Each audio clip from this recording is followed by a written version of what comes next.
نحمده ونصلي ونسلم على رسول الكريم اما بعد فاعوذ باللہ من الشیطان الرجیم بسم اللہ الرحمن الرحیم قال لهم رسول اللہ ناقۃ اللہ وسقیاها صدق اللہ العظیم ان اللہ وملائکتہ یصلون علی النبی یا ایہا الذین آمنوا صلوا علیہ وسلموا تسلیما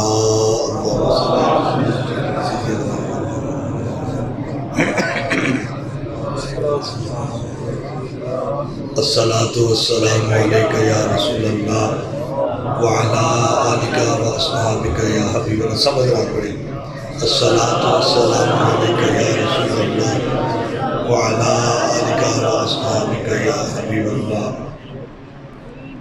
بعد از حمد و صلات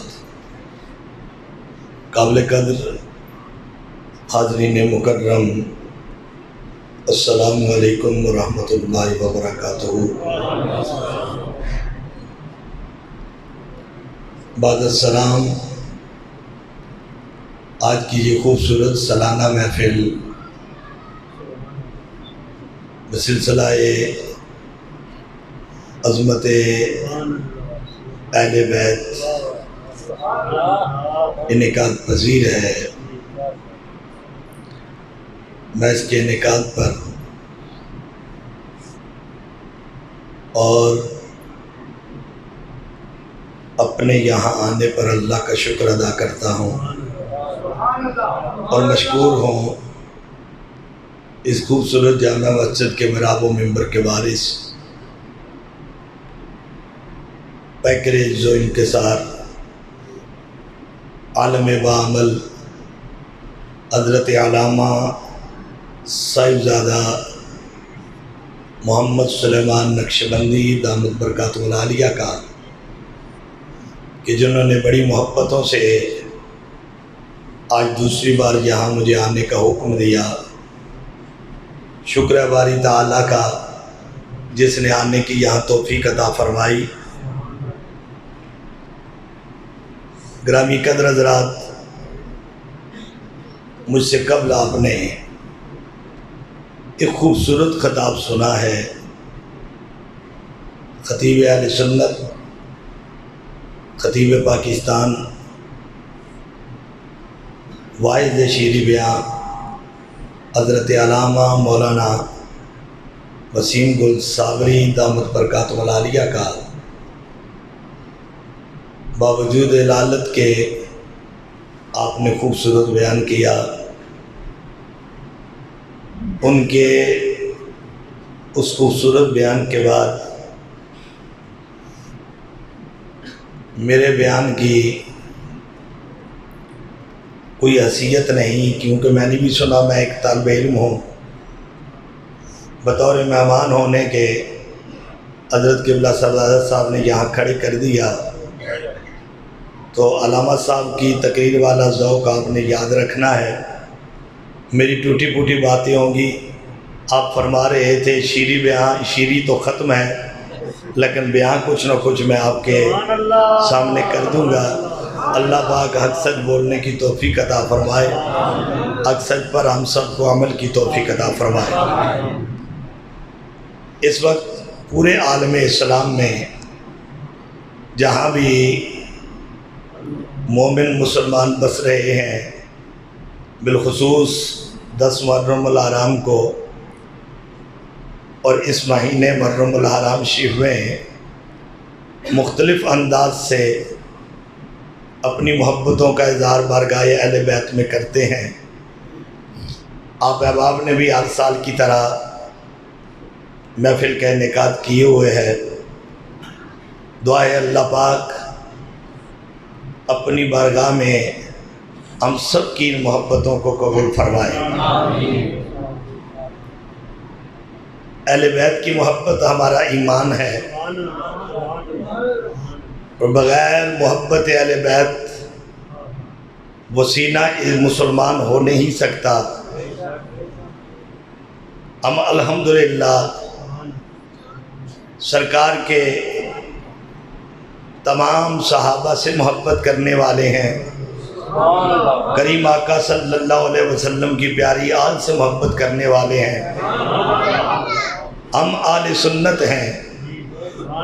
کوئی موقع ہو، کسی پیارے کا دن ہو، ہم پیار سے یاد کر لیا کرتے ہیں، اور اہل بیت کی محبت ہمارا ایمان ہے۔ محبت اہل بیت کے بغیر ہم اپنے ایمان کو کامل نہیں سمجھتے، کیونکہ میرے کریم نے اپنی آل سے محبت کی اور دعا کی مولا میں بھی ان سے محبت کرتا ہوں، پروردگار تو بھی ان سے محبت کرنا، اور جو ان سے محبت کرے یا میرے پروردگار تو ان سے بھی محبت کرنا۔ الحمدللہ اگر دامن اہل بیت مضبوطی سے تھام لیا، اگر آپ کی محبت اہل بیت کی بارگاہ میں قبول ہو گئی تو وہ محبت بارگاہ مصطفی میں بھی قبول ہے اور بارگاہ خدا میں بھی قبول ہے۔ گرامی قدر حضرات، 10 محرم کا دن ہے، اور میں نے آج کی اس خوبصورت تقریب میں سورہ شمس کی بسم اللہ ایک آیہ مبارکہ کو تلاوت کرنے کا شرف حاصل کیا۔ تھوڑا میرا طریقہ کار بیان کا کچھ اپنے لحاظ سے ہوتا ہے، ایک کہانی بنا لیتا ہوں اور اس سے آگے چلتا ہوں۔ سورہ شمس کی ایک آیہ مبارکہ کو تلاوت کیا، اور اس میں جو اللہ نے پیغام دیا، اس پیغام سے پہلے کم و بیش 14 قسمیں اٹھائیں۔ اللہ نے پیغام دیا، توجہ کیجئے گا، جو میں نے آیہ کریمہ پڑھی اس میں اللہ نے ایک پیغام دیا، لیکن اس پیغام سے پہلے خدا نے 14 قسمیں اٹھائی۔ قسم آپ بھی اٹھاتے ہیں، میں بھی اٹھاتا ہوں ضرورت پڑنے پر۔ اچھا، اگر مختصر تعریف کی جائے کہ قسم کیوں اور کس وقت اٹھاتے ہیں، تو میری سمجھ کے مطابق یہی ہوگا کہ ہم قسم اس وقت اٹھاتے ہیں جب جواب قسم جملہ کو مضبوط کیا جائے۔ آسان لفظوں میں ہم قسم اس وقت اٹھاتے ہیں کہ قسم کے بعد جو بات کرنی ہے اس کو مضبوط کرنے کے لیے، تاکہ میرے جملے میں، قول میں، بات میں کسی کو شک نہ رہے، پک ہو جائے، بالکل شک کی گنجائش نہ رہے۔ اس لیے قسم اٹھا کر اعتماد اور اعتبار دلاتے ہیں۔ اگر تو اور میں قسم اٹھاتے ہیں اس لیے کہ ہماری بات پکی ہو جائے، خدا کو کیا ضرورت ہے قسموں کی؟ خدا نے قسمیں بھی اٹھائیں تو 14، اور 14 قسمیں اٹھانے کے بعد خدا نے پیغام کیا دیا؟ سن کے بولیے گا ضرور۔ 14 قسمیں اٹھائیں اور پیغام دیا، ناقۃ اللہ، یہ اونٹنی تمہارے اللہ کی ہے۔ اتنی قسمیں اٹھا کر پیغام کیا دیا؟ ناقۃ اللہ، ناقہ کہتے ہیں اونٹنی کو۔ اتنی قسمیں اٹھا کر فرمایا ناقۃ اللہ، یہ اونٹنی تمہارے اللہ کی ہے۔ چلو میں یہ سورہ پاک پڑھ دیتا ہوں، ذرا قرآن کی لذت لے کے سننا بھی۔ ترنم والی یہ نعمت اللہ کی ایک عظیم نعمت ہوتی ہے، لیکن ترنم کے بغیر بھی قرآن پڑھا جائے، قرآن پھر بھی قرآن ہے۔ وَالشَّمْسِ وَضُحَاهَا۔ اب قرآن کا قافیہ ردیف دیکھو، اس لیے قرآن کا چیلنج قیامت تک ہے کہ اس کی کوئی ایک آیت جیسی آیت بنا کر لائے۔ وَالشَّمْسِ وَضُحَاهَا وَالْقَمَرِ إِذَا تَلَاهَا وَالنَّهَارِ إِذَا جَلَّاهَا وَاللَّيْلِ إِذَا يَغْشَاهَا وَالسَّمَاءِ وَمَا بَنَاهَا وَالْأَرْضِ وَمَا طَحَاهَا وَنَفْسٍ وَمَا سَوَّاهَا فَأَلْهَمَهَا فُجُورَهَا وَتَقْوَاهَا قد افلح من زکاہا وقد خاب من دساہا کذبت ثمود بتغواہا اذ انبعث اشقاہا فقال لهم رسول اللہ ناقۃ اللہ وسقیاہا۔ اللہ نے قسمیں اٹھائیں، مجھے سورج کی قسم، مجھے چاند کی قسم، مجھے رات کی قسم، مجھے دن کی قسم، مجھے زمین کی قسم، مجھے آسمانوں کی قسم، مجھے نفس کی قسم، اتنی قسمیں اٹھا کر خدا نے پیغام کیا دیا؟ ناقۃ اللہ۔ اتنی قسمیں اٹھانے کے بعد پیغام خدا کیا ہے؟ ناقۃ اللہ، مان لو یہ اونٹنی تمہارے اللہ کی ہے۔ اب مجھے بتائیں کائنات کی ساری اونٹنیوں کا مالک کون ہے؟ بلا شبہ اللہ۔ کائنات کے ذرے ذرے کا مالک کون؟ کائنات کے تمام مخلوقات کا مالک کون؟ جب ساری مخلوقوں کا مالک وہ، تمام اونٹنیوں کا مالک وہ، یہ وہ کون سی عظیم اونٹنی ہے جس کا ذکر خدا قرآن میں فرما رہا ہے؟ یہ وہ کون سی عظمت والی اونٹنی ہے خدا جس کا ذکر قرآن میں فرماتا ہے، اور فرماتا ہے قسمیں اٹھا کر کہ یہ عام اونٹنی نہیں ہے، ناقۃ اللہ، تمہارے اللہ کی اونٹنی ہے۔ آئیے چیک کر لیتے ہیں وہ کون سی اونٹنی ہے۔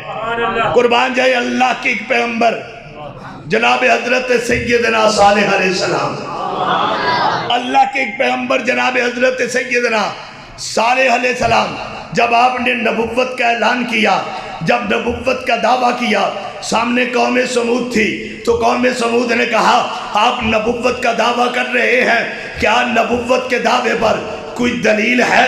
آپ نے نبوت کا اعلان کیا، خدا جنہیں نبوت عطا کرتا ہے انہیں نبوت کی دلیلیں معجزات عطا کرتا ہے۔ آپ نے نبوت کا دعویٰ کیا، کیا اس دعوے پر کوئی دلیل ہے؟ تو جناب سیدنا صالح علیہ السلام نے فرمایا تم کیا دیکھنا چاہتے ہو؟ قوم سمود نے کہا یہ سامنے پہاڑ ہے، ان پہاڑوں کے پتھروں میں سے کوئی اپنے نبوت کے دعوے پر دلیل دکھا دیجئے۔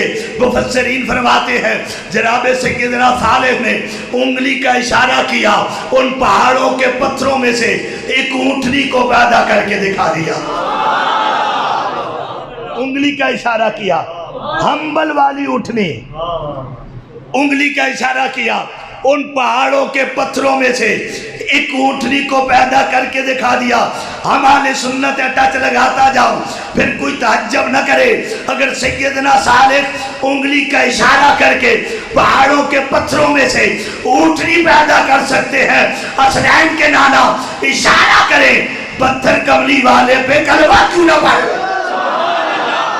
انگلی کا اشارہ کیا، پہاڑوں کے پتھروں میں سے اونٹنی پیدا کر کے دکھائی۔ وہ جو نبوت کی دلیل سیدنا صالح علیہ السلام نے تھوڑا ہوتے، وہ جو نبوت کی دلیل سیدنا صالح علیہ السلام نے پیدا کی، اپنی نبوت کی دلیل میں اونٹنی، خدا نے فرمایا اب اسے عام نہ سمجھنا، ناقۃ اللہ، یہ تمہارے اللہ کی اونٹنی ہے۔ اس اونٹنی کو فرمایا ناقۃ اللہ، اب اسے عام نہ سمجھنا، یہ تمہارے اللہ کی اونٹنی ہے۔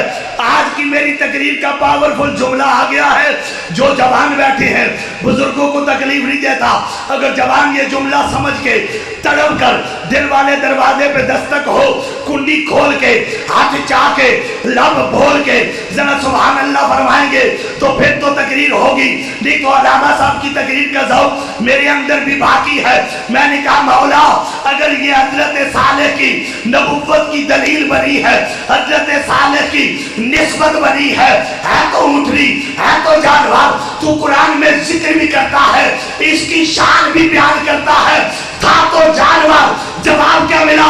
فرمایا یاد رکھنا نسل قوم قبیلہ نہ دیکھا کر، جب نسبت اونچی مل جائے خدا بھی اس کی حیا کرتا ہے۔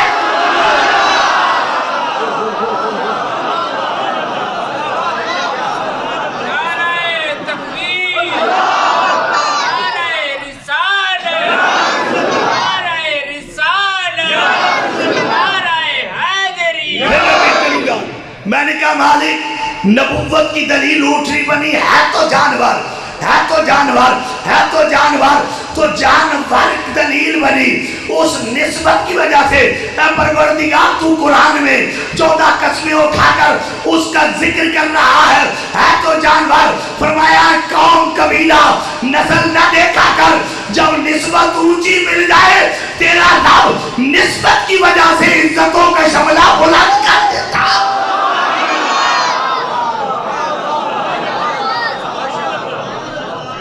تیرا رب قوم قبیلہ نسل نہیں دیکھتا، تیرا رب اس کی نسبت دیکھتا ہے۔ فرمایا تیرا رب قوم قبیلہ نسل نہیں دیکھتا، تیرا رب اس کی نسبت کا ہی ٹچ دے کے آگے جاتا ہوں۔ کریم آقا صلی اللہ علیہ وسلم اسی نسبت سے میں نسل تک جاؤں گا۔ کریم آقا صلی اللہ علیہ وسلم سواری پہ سوار ہے، مشہور حدیث، سواری پہ سوار ہے، 2 قبروں کے درمیان کملی والے کی سواری رکی، بڑی مشہور حدیث ہے، یقیناً علماء سے آپ نے سنی۔ نسبت کی بات کو آگے ٹورنے لگا ہوں، یہ 2 قبروں کے درمیان سرکار کی سواری رکی، میرے کملی والے سواری سے اترے، جن 2 قبروں کے درمیان سرکار کی سواری رکی، سرکار نے ایک درخت کی ٹہنی کو اٹھایا، توڑ کر 2 بنایا، 2 بنا کے ایک ٹہنی کو ایک قبر پر لگایا، دوسری ٹہنی کو دوسری قبر پر لگایا، لگا کر یہ فرمایا جب تک میری لگی ہوئی ٹہنیاں ہری رہیں گی کب تک دونوں قبروں میں عذاب میں تخفیف رہے گی۔ جب تک میری لگی ہوئی ٹہنیاں ہری رہیں گی، بولو ہری رہیں گی، جب تک میری لگی ہوئی ٹہنیاں ہری رہیں گی تب تک عذاب میں کمی۔ یارو درخت سے ٹوٹی ہوئی ٹہنی کتنے دن ہری رہ سکتی ہے؟ ایک درخت سے ٹہنی ٹوٹی ہوئی ہو کتنے دن ہری رہ سکتی ہے؟ میرے خیال میں 1 دن 2 دن، بڑا پانی لگ جائے تو 3 دن۔ سرکار نے تو قید لگا دی جب تک ہری رہیں گی تب تک کمی، جب تک ہری رہیں گی تب تک عذاب میں کمی۔ ایمان والوں یہ ہو نہیں سکتا حسنین کے نانا کسی پہ رحم فرمائے تو اتنا سا، حسنین کے نانا کسی پہ کرم فرمائے تو اتنا سا، حسنین کے نانا کا کسی پہ فضل ہو تو اتنا سا فرمائے جب تک میری لگی ہوئی ٹہنیاں ہری رہیں گی تب تک عذاب میں تخفیف۔ عشق والوں کا امتحان شروع ہو گیا، عاشقوں نے اس کا جواب کیا دیا؟ عاشقوں نے کہا یاد رکھنا جسے کملی والے کی نسبت مل جائے قیامت تو آ سکتی ہے، اس پہ کبھی خطا نہیں آ سکتی۔ جسے کملی والے کی نسبت مل جائے قیامت آ سکتی ہے، کبھی اس پر خزاں نہیں آ سکتی۔ اچھا 2 ٹہنیاں لگائیں، سواری روکی، سواری سے اترے، ٹہنی اٹھائی، اٹھا کر 2 بنائیں، 2 بنا کر دونوں قبروں پر لگائیں، لگا کر پھر کملی والے نے فرمایا جب تک میری لگی ہوئی ٹہنیاں ہری رہیں گی تب تک عذاب میں تخفیف۔ ایمان والو ذرا سوچو، سرکار نے سواری روکی، روک کر اترے، اتر کر ٹہنی اٹھائی، توجہ چاہیے گا، اتر کر ٹہنی اٹھائی، اٹھا کر 2 بنائی، 2 بنا کر لگائی، لگا کر پھر فرمایا جب تک ہری رہیں گی تب تک عذاب میں کمی۔ ذرا بول کے بتائیے گا کیا کملی والے سواری پہ سوار رہ کے یہ مسئلہ حل کروا سکتے تھے یا نہیں؟ کیا کملی والے سواری پہ سوار رہ کر قبر کے عذاب والا مسئلہ حل کروا سکتے تھے یا نہیں؟ دونوں قبروں میں عذاب ہو رہا تھا، سرکار نے سواری روکی، سواری روک کر اترے، اتر کر آگے بڑھے، آگے بڑھ کے ٹہنی اٹھائی، اٹھا کر 2 بنائی، 2 بنا کر قبروں پہ لگائی، لگا کر پھر فرمایا کہ جب تک یہ ہری رہیں گی قبروں کے عذاب میں تخفیف رہے گی۔ سرکار نے اتنی سٹرگل کر کے، اتنی مشقت کر کے فرمایا اب عذاب میں کمی۔ مجھے بتائیے کیا کملی والے سواری پہ سوار رہ کر یہ مسئلہ حل کروا سکتے تھے یا نہیں؟ بولیے کروا سکتے تھے؟ جیٹھل والوں یہ مسئلہ تو تمہیں بھی پتا ہے، پھر سرکار نے سواری روکی کیوں؟ کروا سکتے تھے، میں دلیل دیتا ہوں، کروا سکتے تھے کیوں؟ کملی والے نماز میں کھڑے ہیں، دل میں خیال آیا یہ کافر تانا دیتے ہیں کہ اگر مسلمان اللہ یہ نبی اللہ کا نبی ہے تو پھر بیت المقدس کی طرف منہ کر کے نماز کیوں پڑھتا ہے، اپنے بیت اللہ کی طرف منہ کیوں نہیں کرتا؟ یہ دل میں خیال آیا، قرآن بولا فَوَلِّ وَجْهَكَ كَشَطْرَ الْمَسْجِدِ الْحَرَامِ۔ اب دل میں خیال آیا، دل میں خیال آیا،